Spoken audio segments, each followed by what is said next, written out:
I'm joined by Jasmin Lavoie in Yemen's capital, Sana'a. He's the spokesperson for the Norwegian Refugee Council. Welcome back to the program, Jasmin. Firstly, you must be relieved to hear that the two sides have agreed to extend their truce, which was due to expire in a matter of hours, in fact. What sort of an effect will this have in terms of the fighting in Yemen and the humanitarian situation there? I mean, definitely for us, it is an excellent news today for Yemen, but also for Yemenis. It shows a serious commitment from the parties of the conflict to end this conflict and also reduce the suffering of millions of people in Yemen. I think what the last 2 months shown us is that a peaceful solution of the conflict is a real option. And what we hope now is that extension will, most importantly, reopen some very crucial roads. I'm thinking about in Taz City and around Taz City, but also in other regions that would also allow more displaced people to return safely home, obviously, if it can be done in safety condition. And also, as humanitarian, we hope that it will allow us to access more places as there is no fighting right now. So yeah, I think it's fair to say that it's a good day today for peace in Yemen.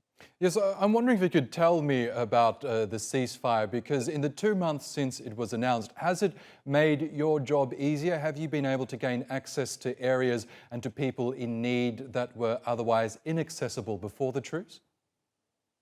So in terms of access, the success are limited, but they are still present. I think the more significant things that happened during that 2 months truce are first in terms of the reduction of civilian casualties. So we saw that in the first month of the truce, if you compare it with the month just before the truce, there was a reduction of 50% in terms of civilian casualties. That means less people dying because there's less bombs falling and also less fighting. That also, in these 2 months, we saw some people returning to their homes.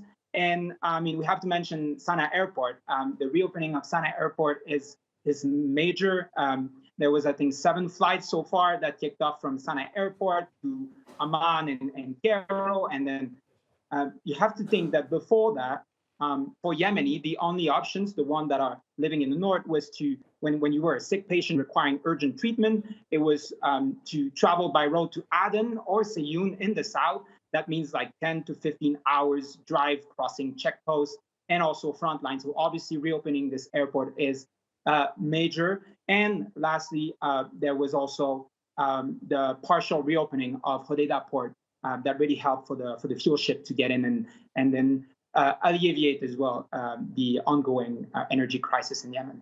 We know the United Nations has described the situation in Yemen as the world's worst humanitarian crisis, millions starving, if not on the brink of starvation. Can you tell me what more is needed to help turn that situation around, to help those people in need? Well, definitely funding is one of these things. We had a pledging conference in March this year, and we were, I think, they were mentioning it in the report just before me.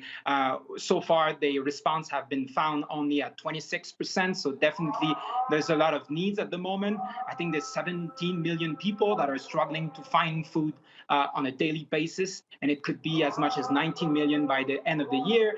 But also a lasting peace will be extremely welcome because we know that the conflict is the main driver of other challenges in Yemen, of many other things, among them food insecurity, but also civilian casualties and other problems like this. So I think that with these things, Yemen will be better off.